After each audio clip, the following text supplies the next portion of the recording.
Hi, everyone. Teresa Aker here from Success Diaries with Teresa Aker. It's my pleasure to introduce to you Courtney McCarthy. How you doing, Courtney? I'm good, thanks. Thanks so much for having me.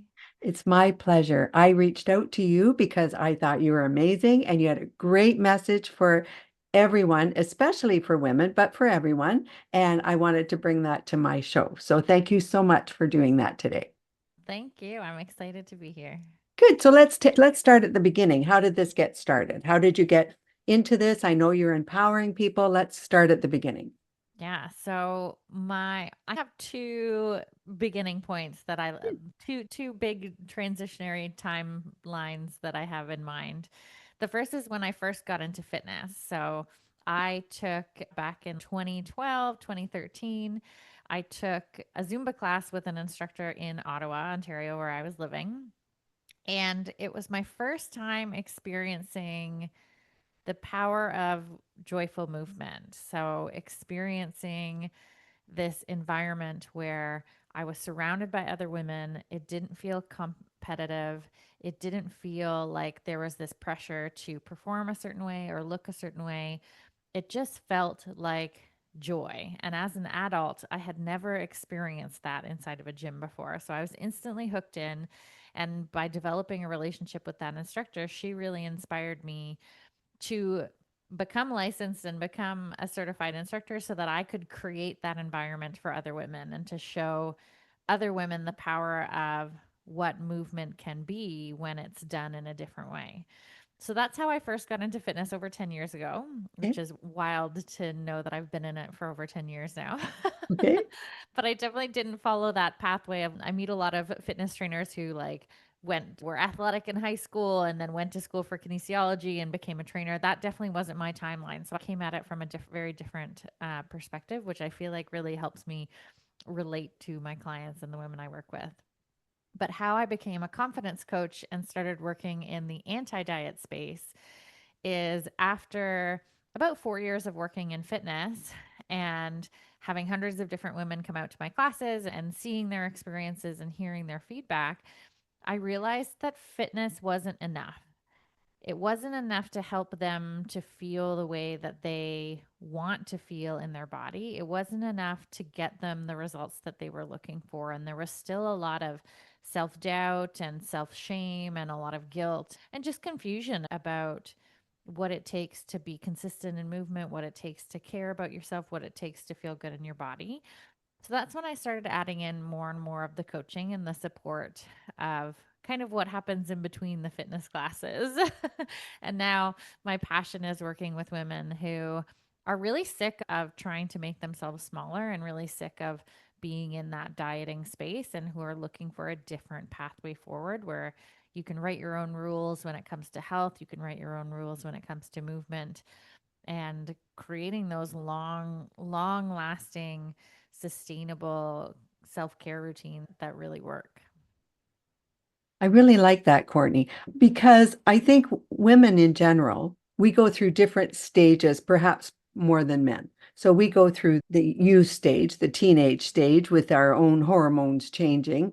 Then some of us, most people for a while have children. Some don't, but most have children. And then their body changes again and their hormones change again. And then depending on how many children they have, of course, our bodies change with it. Then, of course, we have the dreaded menopause, which we all have to hit, and it is just a part of life. And again, our body changes and our moods change and our emotions change. So I think there's a huge demand for an understanding, first of all, of what we're going through.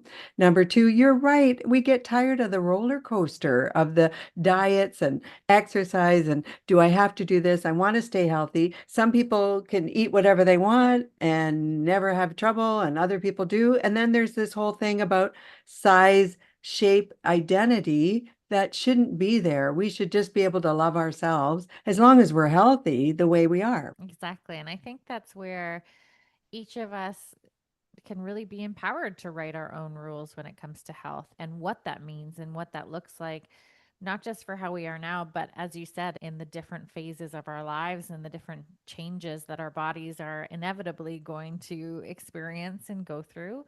rather than trying to smash ourselves like square peg, round hole, which I think many of us try to do. And we get stuck in that comparison game of why can't I do what I did when I was in my 20s? Or why Yeah. can't I do, what this social media fitness influencer is doing?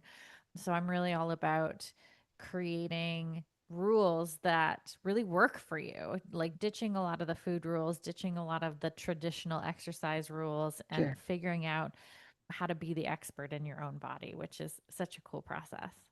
Is it ever? You mentioned before comparing. My goodness, I am not competing with a 20-year-old, and nor do I want to. That was my time. Exactly. I had a great time in my 20s. I look fabulous.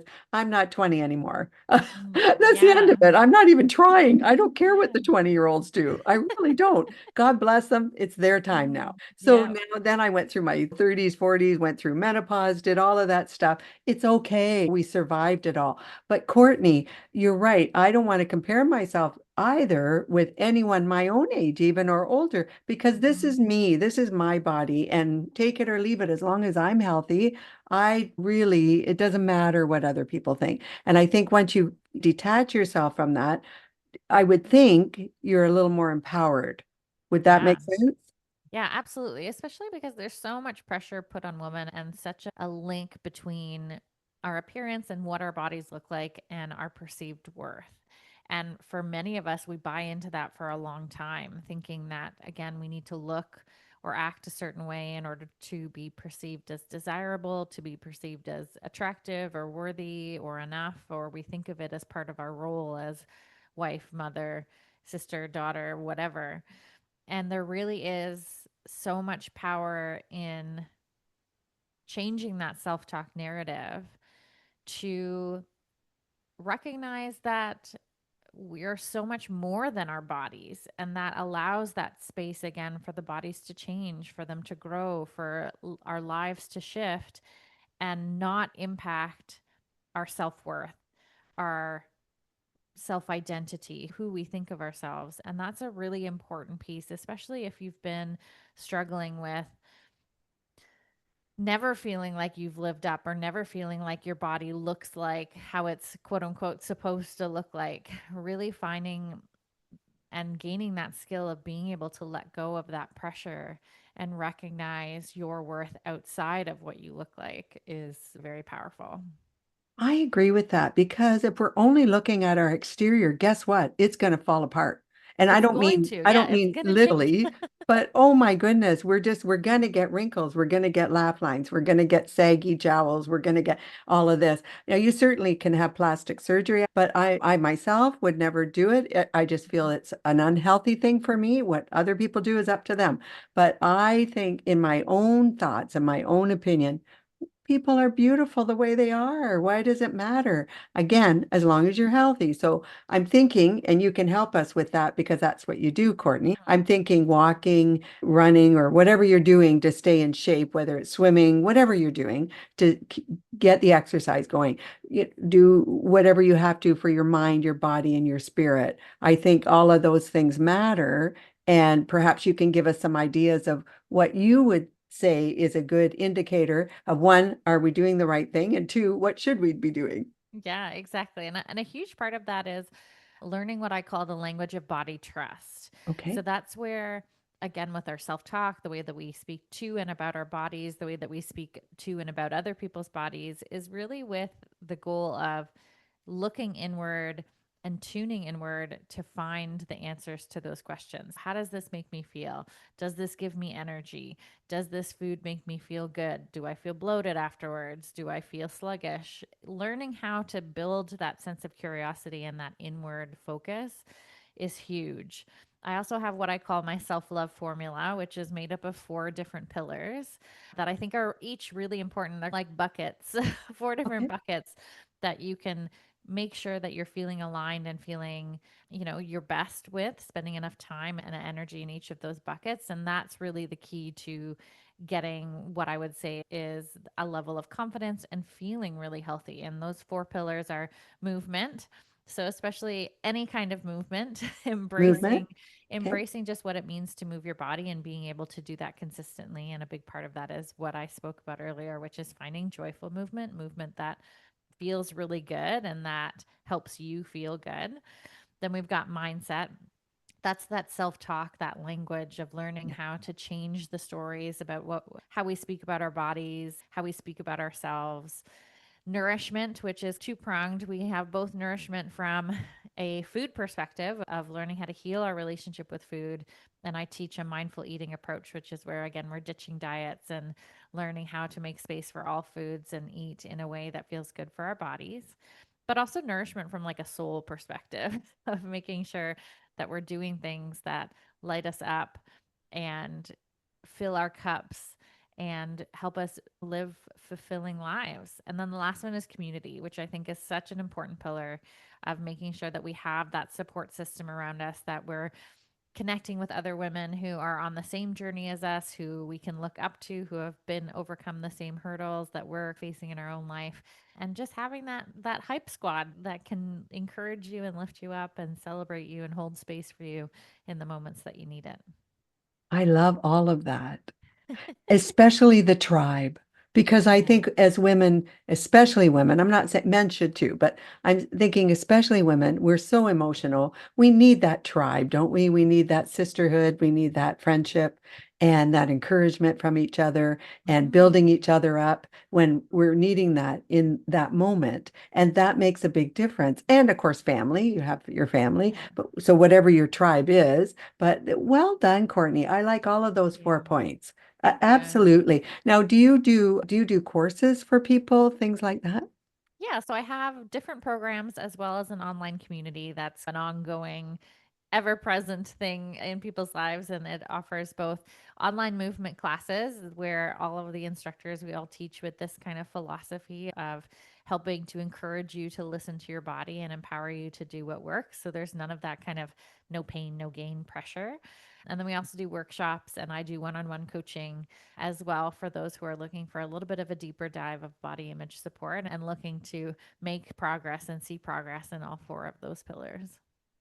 That's terrific. And I'll make sure your course is in the show notes. What I want to ask you, so when you talk, can we circle back a little bit? Absolutely. So when you say movement, I know you're talking about walking and things like that, but what other movement? Are you talking like yoga? Are you talking about stretches yourself? What are you talking about? Can we go Yeah, so there? there's a wide variety, and we try to offer a lot of different kinds of movement that serve different purposes. So I'm a huge fan of weightlifting and strength training, especially for women. I think as we grow older, we lose a lot of mass each year, and especially when we think of things like perimenopause and Yeah. menopause, lifting weights can have so many benefits to how we feel in our bodies and just that ability to feel strong and capable. So strength training is definitely on there.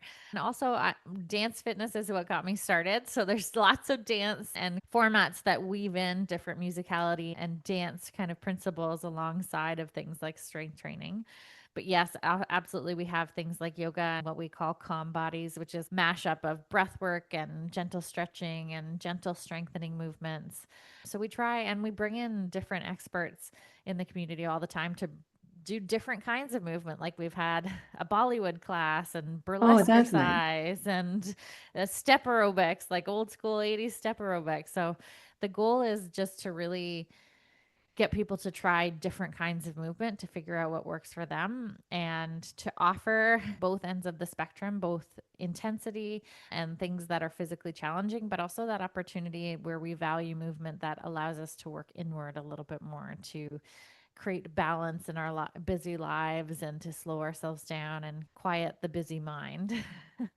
Yeah, that's why, and they can do it online, so that makes it easier, right? Yeah, If you everything can't get from the out. comfort of your own home. And that allows us to offer a wide variety too. Of we offer a lot of short workouts, which especially busy moms love, of being able to just throw on, sign in for 15 minutes. You can do it while the kids are home, and then no need to, especially I know you're in Canada too, no need to shovel off the car or clear off Yeah. snow or anything like that, especially in the winter. And it's great for women who especially who don't, I should say people as well. We do allow men in our community, but it is primarily women. And if you don't feel comfortable in a gym setting or you've had really negative experiences in a gym setting, then this is a really great alternative that allows you to build your confidence and build your strength while still feeling really safe at home. Yeah, Courtney, I think part of some people don't like to go to the gyms because they do feel, again, there's that comparison thing, first of all. Exactly. And then Yeah. there is perhaps a bit of intimidation if you're just starting out and you Mhm. want to build up before you go. So this allows that other opportunity to be able to at least get started and feel confident and not be judged in yourself. Because I don't really think anyone else judges anyone, but I think we feel judged. We do it ourselves, don't we? Well, and a lot of that diet culture mentality, unfortunately, does mean that a lot of people aren't as welcome as they should be at gyms, especially if you're in a larger body. Gyms can be a very unfriendly place where there's a lot of judgment. So we love to provide that alternative. And I always talk about my graduates who, I'll get emails from someone saying, I finally was confident enough to join a local studio. And I call them my graduates who maybe don't necessarily need the online workouts or keep them as a compliment to ending up being able to go to an in-person gym or something like that. So I love when that happens. And you're such a nice person. You're smiling and you're warm and friendly. And Well, I thank could see you. everyone would just love to take your class and learn Yeah, we from have a lot you. of fun, that's for sure. Yeah, so that makes it fun too. And I'm Mhm. thinking too, so we talked about the mindset, we talked about the movement, which is Mhm. important. We talked about the tribe, and there was one more in there. Help me out. It was nourishment. So Nourish. that's where Thank you. that food and I that should have soul known that. piece. And I try to eat properly, Courtney, but is there a balance? We hear 80% of the time if you're eating properly, eating no bags, no box, no can, that sort of thing. And then the other Mhm. 20, you got to have your moment, right? Is Mhm. that a pretty good rule, or what do you think? Yeah, so we follow, and what I advocate for is a mindful eating approach. So what this means is doing away with a lot of the structure of diets or even rules like the 80-20 rule, Okay. mostly because of the kind of psychology of how our brain works. Is as soon as you introduce any kind of restriction, so any Yeah. kind of label that says certain foods are bad or certain foods are unhealthy, it really can increase our food obsession. So it's saying, don't think about the pink elephant. All you're going to do is thinking about the That's pink fair. elephant.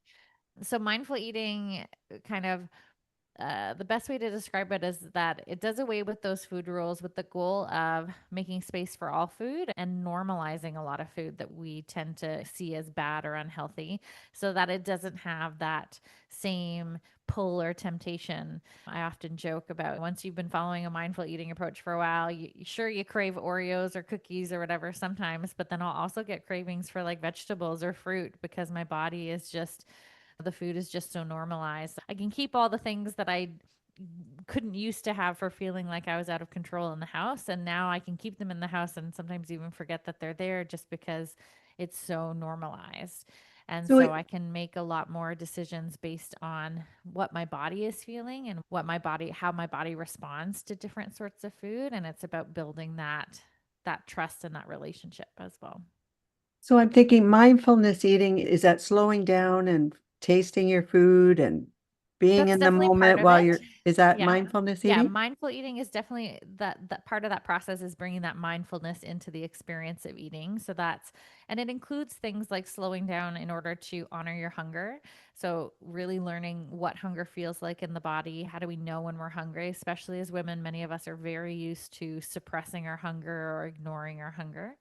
And then things like feeling your fullness. So, meaning discovering that feeling of satisfaction and learning how to stop eating before you get to that point of like uncomfortably full, before you get to that point of overeating and eating a little bit too much that doesn't feel good for your body. So it's learning how to tune into those different sensations and also adding in some of the self-talk component of challenging the food police, challenging the shame and the guilt that can often come in from years and years of dieting or being told that you're eating bad or versus eating good, things like that. I agree. That's such a psychological thing that's so deep because even when I'm a little bit older than you, but our time, you're right. We were supposed to be twigs. And I Mm-hmm. don't know. It was a weird time. We were supposed to be really thin when Yeah. all the beauty stars and celebrities and models were not more than a minute. And it was tough because we were trying to compare ourselves with the big hair and the little bodies. And Mm-hmm. we were failing every step of the way, and we weren't that healthy, honestly. And a lot of people tried to suppress the eating eating with things that were bad for us, like perhaps smoking, things like that. So then we progressed and we got smarter and knew it wasn't good for us. But it became a battle because we weren't brought up that way. We were brought up to being thin was the way you had to be. And if you weren't, then you weren't healthy, which was insane because our body structures were all different. So today, I guess what I bring the question back to you is, how does someone break free from that? And do they take your course and that's how you walk them through it? Is there a tip you could give us quickly right now to help them get started before they Yeah, see you? great question. So it's definitely the work that I do both in the online community and my one-on-one programs is really helping people to navigate that process of undieting and breaking free from the shame and the guilt and those narratives that have Mhm. told you that thin is the ultimate and that anything else is unhealthy and that pressure of that we put on our bodies. But I think the best tip that I can give for getting started now that you can do is, so I mentioned that kind of inner curiosity. So that idea of tuning inward and beginning to pay attention, and that can be really powerful when it comes to our thoughts and the stories that we tell ourselves. So the first step is always building awareness and recognizing when you're having those thoughts of that make you feel shame, when you're having those thoughts that put yourself down or that create that comparison. And then the really powerful question that you can ask yourself is, where did this come from? Who gave this to me? Is it something that's based out of my own values and the ethos that I hold close to my heart and the way that I see the world? Or is it something that I was taught growing up? Is it something that I've seen in the media?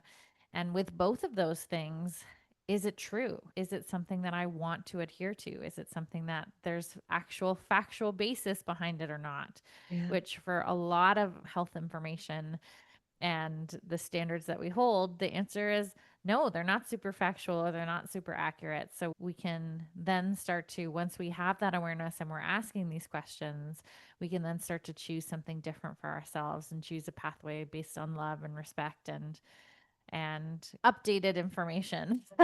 Yeah, no, that's very true. Mhm. And the very people who love us and care for us are the very people that were adding those stresses to us and didn't realize it. They were trying to Exactly. help us Yeah. too. Did the best they could with what they had. That's for sure. Exactly. But it is wrapped around in that emotion, and it's something hard to break when it's been in your mind that this is the way it is. And now you've got the emotional side of it. So well Mhm. done. I know people who emotionally eat, it's a terrible thing. And emotionally diet, again, the opposite, it's a Yeah. terrible thing. And we know that's not good for us. So this is wonderful, Courtney. You're coming forward with something that's healthy, that helps the mindset, helps people, especially women. I think women are certainly more emotional. And I think we do tend to try to deal with those emotions a lot with food, a lot with different areas of life that may not be as healthy for us. So well done. I respect that. Yeah. I respect what you're doing. So if someone wanted to reach out right now to you, Courtney, what would be the best place to reach you? I highly recommend reaching out to me on Instagram. I'm there the most often is where I hang out. And it's the Instagram handle is at Lobofit, which is LOYOBOFIT.com. And Perfect. if you reach out to me there and even you reference this podcast or send me the word apply, APPLY, and I offer free 30-minute confidence calls as a way to help people get started. So that's how you can book that in with me. I'll send you the little application form, and in those 30-minute confidence calls, I love to identify those three next steps based on your individual journey and where you are right now that you can take to feel better in your body. That's wonderful. Thank you, Courtney. And we'll make sure that's in the show notes as well. So everyone, Perfect. make sure you do that. And then you're going to get a free consultation with Courtney. That's amazing. Thank you. You're And welcome. from there, where do you see yourself in 5 years, Courtney? What do you think you'll Oh, be doing? great question. I hope I'm still doing this because it's something that I love to do. I love working with women and working with people. And as I said, getting to see those results. And hopefully, I have a quiet little house in the country somewhere. That would be another Oh, goal that that I'd sounds love like to a nice see. goal. Yeah, I've got a little pup, and so giving him some space to run around and some space to Aw, just enjoy the outdoors would be lovely. what kind of pup is it? He is a border collie with a Jack Russell mix, Oh, so very lots sweet. of And what's his name? energy. And his name is Archie. Archie. I love it. Oh, that's sweet. Very nice. Yeah. So hopefully, Archie, I can see you on your new place, and that'll be wonderful for you guys. There we So go. I truly thank you today, Courtney. You've been wonderful. I have one more question for you. Sure. Do you think you'd like to come back for another episode down the road and see how you're? Anytime. Gosh, we'd love to Anytime. have you back and maybe talk to people. People have questions for you, and we can Yeah. have you back on another episode. Would that be all Yeah, we right? could do a little Q&A. Yeah, that would be awesome. Yeah, anytime. You let me know. Courtney, thank you so much to everyone. This is Courtney McCarthy. Thank you so much. And reach out to her. Do take a look at, I'll make sure all her information is in the show notes. So you'll be able to reach out and find out, get that free consultation, which she offered everyone. So that was really nice. And to everyone else, this is Teresa Aker from Success Diaries with Teresa Aker. I do hope you're having a great day. Do subscribe to my channel. I truly appreciate that. Have a great day. I look forward to talking to you soon. Bye-bye now.